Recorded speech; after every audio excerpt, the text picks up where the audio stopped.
அனைத்து ஆன்மீக நண்பர்கள் அனைவருக்கும் வணக்கம். இன்னைக்கு நம்ம இந்த வீடியோ பதிவுல திருச்செந்தூர் முருகனை நினைத்து எதிரி தொல்லை நீங்க அனைத்து தடைகளும் விலக இப்படி வழிபாடு செய்யுங்க அப்படின்றதாங்க இன்னைக்கு நம்ம இந்த வீடியோ பதிவுல முழுமையா பார்க்க போறோம். ஏன்னா நம்ம ஒவ்வொரு பதிவுலையும் முருகப்பெருமான எப்படி வழிபாடு செய்யணும், முருகப்பெருமானுடைய பக்தர்கள் பலனடைந்த விஷயத்தையும் நம்மளோட வீடியோ தொகுப்புல இதற்கு முந்தைய பதிவுல நம்ம சொல்லியிருக்கோம்.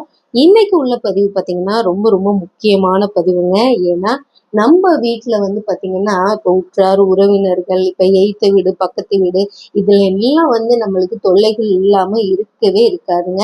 இல்லைன்னா இதையும் தாண்டி எங்கேயாவது ஒரு எதிரி தொல்லைகள் நம்மளுக்கு இருந்துகிட்டே இருக்கும்.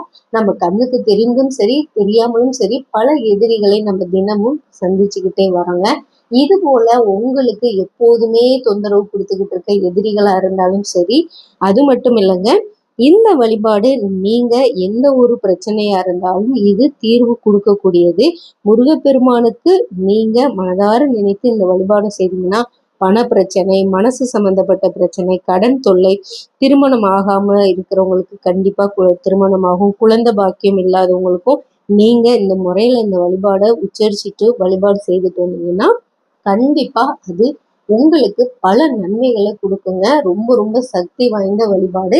இதை நீங்க எப்ப எப்படி செய்யணும் அப்படின்றத நம்ம முழுமையா பார்க்கலாங்க.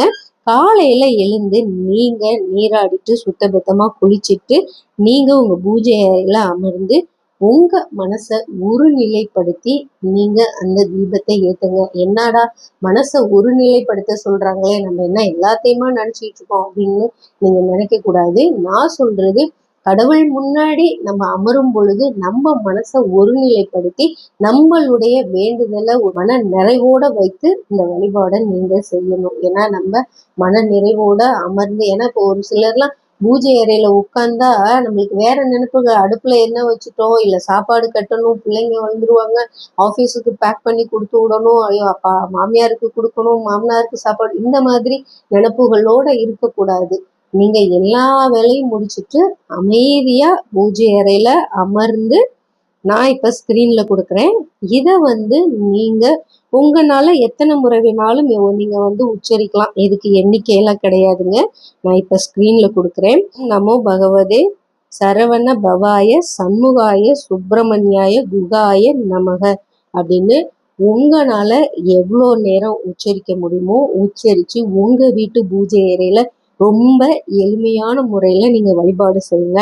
இந்த வழிபாடை செய்யற பலன் பார்த்தீங்கன்னா கண்ணுக்கு தெரியாத எந்த ஒரு எதிரியா இருந்தாலும் அடியோட உங்களுக்கு விட்டு விலகி போயிடுவான். அதே போல நீங்க நல்ல நிலைமைக்கு கண்டிப்பா இதை உச்சரிச்சு வழிபாடு செய்துட்டு வந்தா திருமண தடைகள், குழந்தை பேரு, எந்த ஒரு பிரச்சனையா இருந்தாலும் நீங்குங்க.